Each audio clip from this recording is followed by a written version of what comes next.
आपके चिर परिचित माननीय अनुराग जी पुनः आपके साथ हैं। यशस्वी केंद्रीय मंत्री माननीय अनुराग ठाकुर जी आपको संबोधित करेंगे। साथ ही जो अनुत्तरित सवाल आपके मन में उमड़ घुमड़ रहे हैं उनका भी जवाब माननीय अनुराग जी देंगे। मेरा विनम्र निवेदन है माननीय अनुराग ठाकुर जी से कि आपको संबोधित करें। नमस्कार साथियों,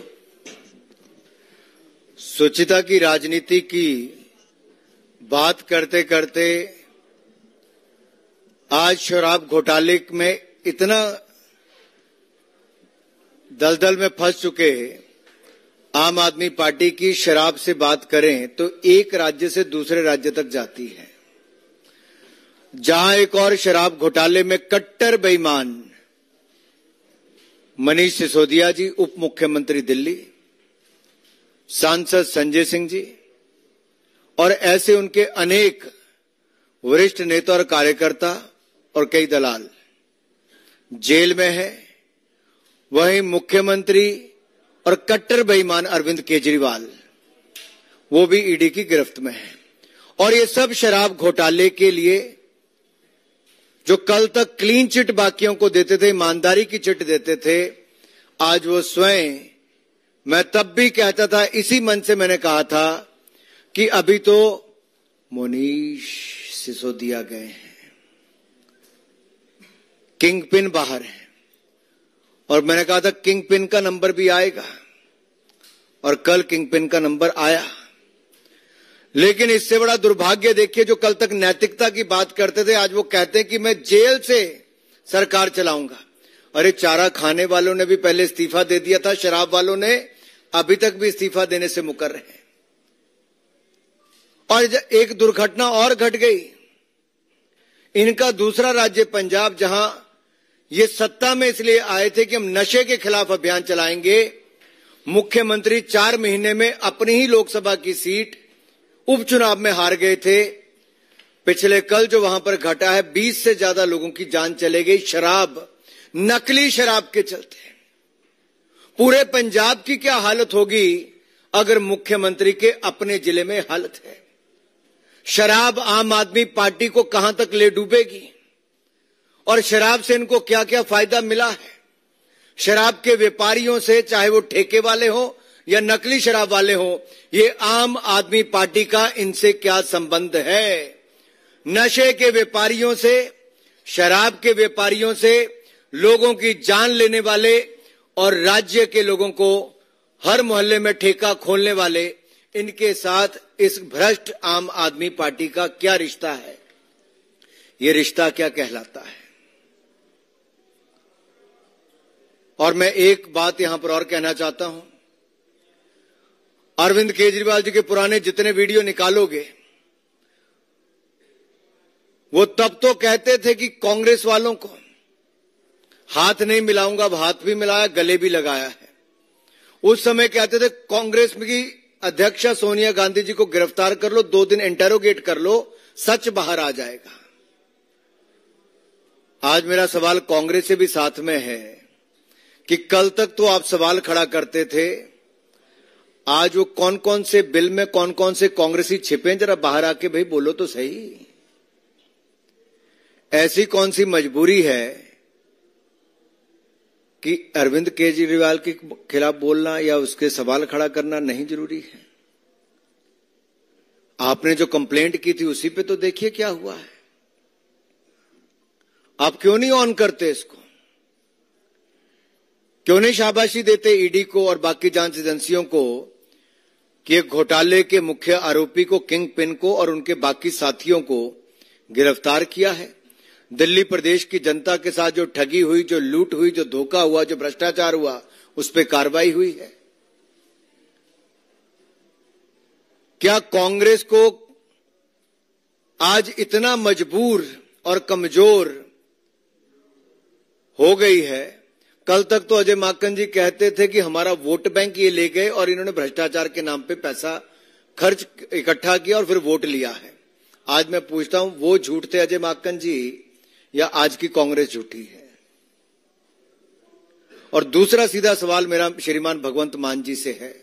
वो कहां सोए हैं किसी को पता नहीं, सत्ता के नशे में है कि किसमें है किसी को पता नहीं, लेकिन जो नशे के कारण मरे हैं जहरीली शराब पी के, उस पे उनका बयान तक नहीं आया। ये कैसी सरकार है जहां का सांसद विदेश में उन ताकतों के साथ जाकर खड़ा होता है जो हिंदुस्तान के खिलाफ बोलती हैं, जो आतंकवाद का समर्थन करती हैं, वो चेहरे पे मुस्कुराहट लेकर उनके साथ चित्र खिंचवाते हैं। क्या जवाब देगी आम आदमी पार्टी इसका? ऐसी कौन सी मजबूरी है कि देश विरोधी ताकतों के साथ आपका हाथ मिलाना जरूरी है? पंजाब के चुनाव हुए तब भी आप उन्हीं ताकतों के साथ थे। अगर आपके मन में कोई सवाल हो तो आप पूछ सकते हैं।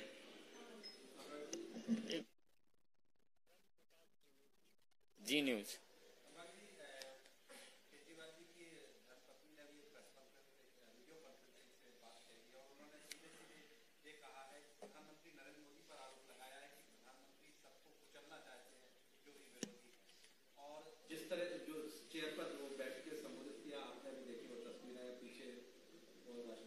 मुझे लगता है अगर आप जब माननीय प्रधानमंत्री जी गुजरात के मुख्यमंत्री भी थे तब भी उनका बयान देखिए, जांच में वो भी शामिल हुए, उस समेत भाई शामिल। उन्होंने कहा देश का कानून सबसे बड़ा है, न्यायपालिका का हमें सम्मान करना चाहिए, जांच एजेंसियों का हम सहयोग करेंगे। एक वो थे जिन्होंने शुचिता की राजनीति की और तप कर निखर कर बाहर आए। आज चमकता हुआ प्रकाश नरेंद्र मोदी जी का पूरी दुनिया में दिखता है सर्वाधिक लोकप्रिय नेता के रूप में। उस समय के मुकदमे झूठे थे जिनमें से वो साफ ईमानदारी के साथ बाहर निकल कर आए। लेकिन मैं इनसे पूछता हूं जो इस नाम पे ही राजनीति में आए थे कि हम भ्रष्टाचार के खिलाफ लड़ाई लड़ेंगे और कहते थे हम कभी राजनीति में नहीं आएंगे, बेटी की झूठी कसम खाते थे, बड़ी गाड़ी नहीं लेंगे तो वो भी ले लिया, मकान नहीं लेंगे तो सबसे बड़ा ले लिया, शीश महल बना दिया, फिर कहा था सिक्योरिटी नहीं लेंगे तो 2 राज्यों की ले ली, कुछ नहीं छोड़ा। आज मेरा उनसे सवाल है कि लालू प्रसाद जी ने तो राबड़ी जी को बैठा कर गए थे, इनका क्या ख्याल है? प्रज्ञा। और मुझे तो लगता है अन्ना जी के दिल को जितना दर्द हुआ होगा मैं समझ सकता हूं अन्ना जी की पीड़ा को, जो आज अपने आप को ठगा हुआ महसूस करते होंगे कि कैसे दूसरे लोगों को भी अपने बहकाकर भ्रमित करके जैसे इतने दिनों तक बाकियों को ठगा है, आज अन्ना जी को भी लगता होगा किस व्यक्ति के साथ बैठे थे जो जिसकी पूरी की पूरी पार्टी आज दलदल में डूबी पड़ी है, भ्रष्टाचार के दलदल में। क्या पीड़ा होगी इस उम्र में अन्ना जी को? देखो दर्द झलक रहा था उनके बयान से। प्रज्ञा। आपने जो देश विरोधी ताकतों की बात की, आज जब अरविंद केजरीवाल ने अपना मैसेज सुनीता केजरीवाल के थ्रू पढ़वाया तो उन्होंने कहा हमें देश को महान बनाना है और देश विरोधी ताकतों जो देश के अंदर है जो देश के बाहर है उनसे भी लड़ना है, ये मैसेज उनका था। ऐसा कोई बचा नहीं जिसको इन्हें ठगा नहीं। अब जेल में रह के कितना महान बनाएंगे मुझे पता नहीं, भ्रष्टाचार करके कितना महान बनाएंगे, लेकिन एक बात तो मैं कह सकता हूं कि लड़खड़ाती चरमराती अर्थव्यवस्था से निकालकर दुनिया की 5वीं बड़ी अर्थव्यवस्था मोदी जी ने बनाया। 25 करोड़ गरीबों को गरीबी रेखा से बाहर निकाला, दुनिया में भारत का मान सम्मान बढ़ाया, गरीब कल्याण की योजनाएं चलाई। आज देश कहता है मोदी की गारंटी पे विश्वास है। नेता वो जिस पर विश्वास हो वो मोदी है, ऐसे नहीं जिन्होंने शुरुआत ही झूठ से की थी और आज भ्रष्टाचार के चलते जेल में है। अराजकता पूरी दिल्ली में फैलाई इन्होंने। आज वो कुछ भी बयान कर ले, सच्चाई से बच नहीं सकते। Devendra Parashar, India TV.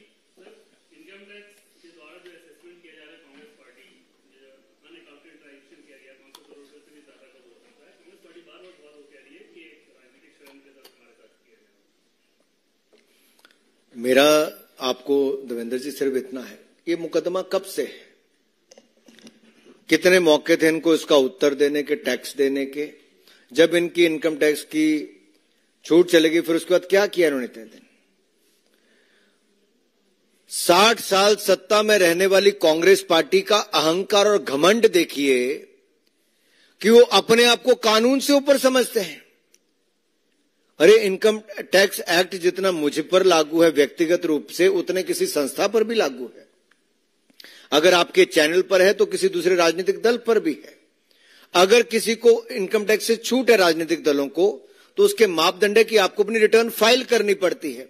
लेकिन इतना अहंकार कांग्रेस का कि हम रिटर्न भी फाइल नहीं करेंगे लेकिन इनकम टैक्स विभाग हमारे खिलाफ कार्रवाई ना करे, ऐसा कैसे हो सकता है जी? आखिरकार ये अरविंद केजरीवाल जी, आम आदमी पार्टी, कांग्रेस पार्टी अपने आप को देश के नियम कानून से ऊपर क्यों समझती है? देश की जनता को यह जानना बहुत आवश्यक है।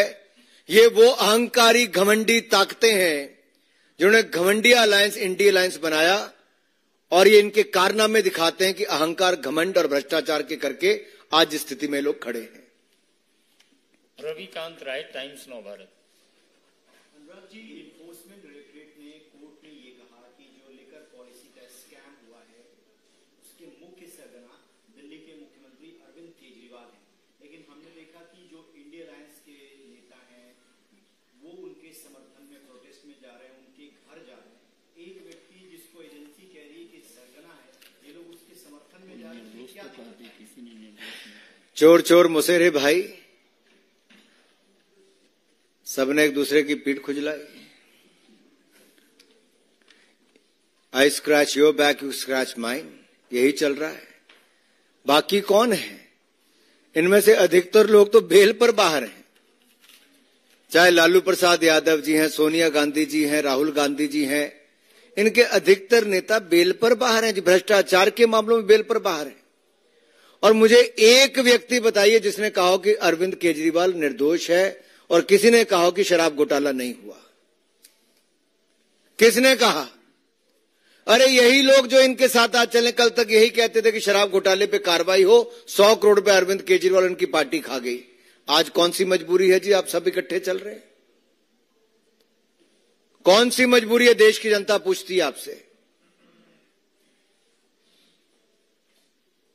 क्या गठबंधन इसीलिए हुआ, ठगबंधन ही है कि सब ठगने वाले, भ्रष्टाचार करने वाले एक मंच पर आ जाएं? रविकांत पुनः एक बार। आतिशी मंत्री हैं, उन्होंने प्रेस कॉन्फ्रेंस की और ये कहा कि शरद चंद्र रेड्डी, जिनके बयान पर केजरीवाल को गिरफ्तार किया गया, उन्होंने बीजेपी को इलेक्टोरल बॉन्ड से पैसे दिए हैं 4.5 करोड़ फिर 55 करोड़, इसलिए बीजेपी अध्यक्ष पर भी कार्रवाई होनी चाहिए। मैं वैसे तो भगवान उनको थोड़ी और शुद्ध बुद्धि दे। इलेक्टोरल बॉन्ड से कोई घुस खाएगा? ये तो पार्टी के लिए चंदा अलग अलग लोग देते हैं। आपको भी दिया होगा, बाकी दलों को भी। इसमें क्या है? हमने तो पारदर्शिता लाए कि राजनीति में अगर चुनावी चंदा लेना है तो आप इलेक्टोरल बॉन्ड के माध्यम से दे सकते हो। आपको जिस राजनीतिक दल को जितना देना आप दो।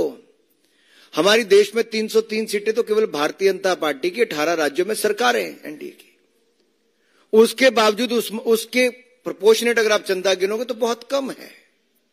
अकेली तृणमूल पार्टी को कितना 1400-1500 करोड़ से ज्यादा का चंदा है, शायद 1600 करोड़। एक राज्य में सरकार, गिने चुने एमपी, उनसे 10 गुना ज्यादा एमपी हमारे पास, 15 गुना ज्यादा।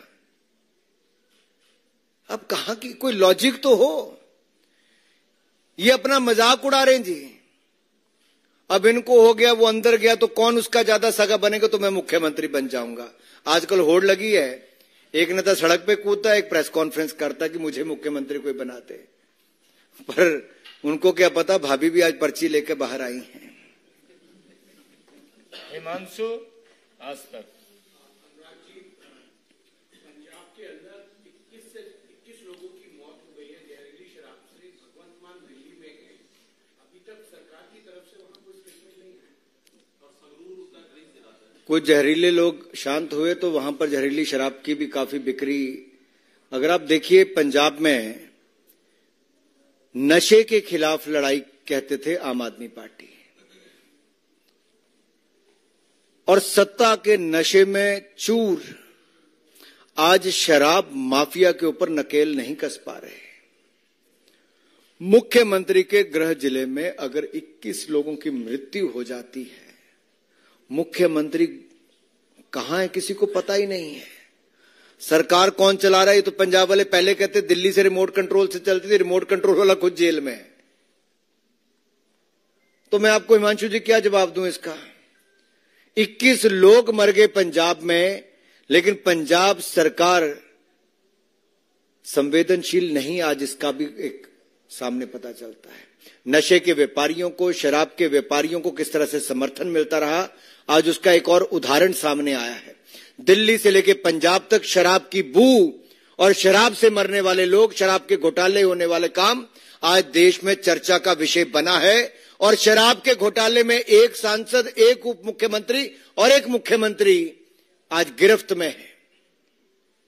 कैसी सरकार है ये, जिसका पहले स्वास्थ्य मंत्री जेल में रह के 1.5 साल जेल में रह के मंत्रालय चला रहे थे, जेल मंत्री जेल में था, आज मुख्यमंत्री गिरफ्त में है और वो कहते हैं कि मैं जेल से रह के सरकार चलाऊंगा। 75 साल से ज्यादा की हिंदुस्तान की राजनीति में इससे बड़ा दुर्भाग्यपूर्ण क्षण और इससे घटिया राजनीति शायद आज से पहले नहीं देखी होगी। मैंने पहले भी कहा, चारा घोटाले के आरोपी लालू जी इस्तीफा देके चाहे राबड़ी जी को बना गए थे, लेकिन इस्तीफा तो दिया था। यहां तो नैतिकता की बात दूर, अहंकार आज भी सिर चढ़ के बोल रहा है। धन्यवाद। अंतिम प्रज्ञा है कोई? आतिशी और के कविता दोनों की स्टेटमेंट एक जैसी आई है। आतिशी कहती है लोकसभा इलेक्शन करीब है और हमारा पार्टी ऑफिस सील कर दिया गया है, ईसीआई को इंटरवीन करना चाहिए। के कविता भी जब राहुल गांधी कोर्ट से बाहर आ रही थी तो उन्होंने कहा इलेक्शन टाइम पे इतने सारे पॉलिटिकल अरेस्ट करना गलत बात है, ECI should intervene. How do you see this statement? भाई हम तो एक देश में एक चुनाव के पक्ष में ही हैं। कम से कम जांच एजेंसियां को हर 6वें महीने जब चुनाव होते हैं तो इनके अनुसार अगर जांच एजेंसियां चलेंगी, अब ये तो जांच एजेंसी को तय करना है, तो यानी कि हर 6 महीने बाद 2-2 महीने की ब्रेक लग जाए जब इलेक्शन कोड ऑफ कंडक्ट है, तो मॉडल कोड ऑफ कंडक्ट है, तो क्या करना चाहिए? जांच एजेंसियां कोई चुनाव को देख के कार्रवाई नहीं करती, वो तो भ्रष्टाचार में जैसे जैसे सबूत मिलते हैं कब क्या क्या कदम उठाते होंगे, ये जांच एजेंसियां बता सकती हैं। लेकिन एक बात सच्ची है, मोदी जी ने कहा था, ना खाऊंगा ना खाने दूंगा। आज देश के लोगों को एक बात का संतोष है कि जो भ्रष्टाचार करते हैं, जॉब के बदले जमीन मांगते हैं, चारा घोटाला करते हैं, कोई शराब घोटाला करता है, कोई अन्य घोटालों में, अगस्ता वेस्टलैंड से लेके नेशनल हेराल्ड घोटालों में है, इन सब के खिलाफ कार्रवाई हुई है। और ऐसे अनेक उदाहरण आपके सामने हैं जहां जांच एजेंसियां स्वतंत्र रूप से अपना काम कर रही है और देश के लोगों को एक बात का संतोष है कि आहिस्ता आहिस्ता ही सही, थोड़ा लंबी प्रक्रिया होती जांच करने की, लेकिन कार्रवाई हो रही है। बहुत बहुत धन्यवाद।